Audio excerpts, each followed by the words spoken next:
I am going to try so hard to get Pip's colors. Look, look. It's all coming in the red and the bright yellow. And they are looking so amazing.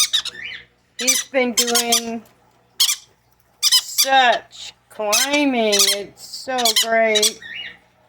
I've been trying to get still pictures of them, but you know how well that works. Not. I've got, let's see, 10 cockatiels I'm getting ready to be hand fed tomorrow.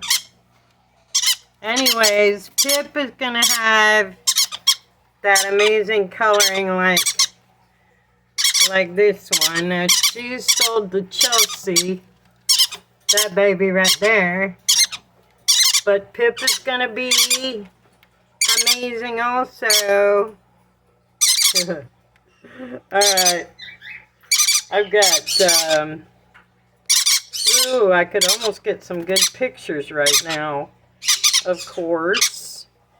And then I'm going to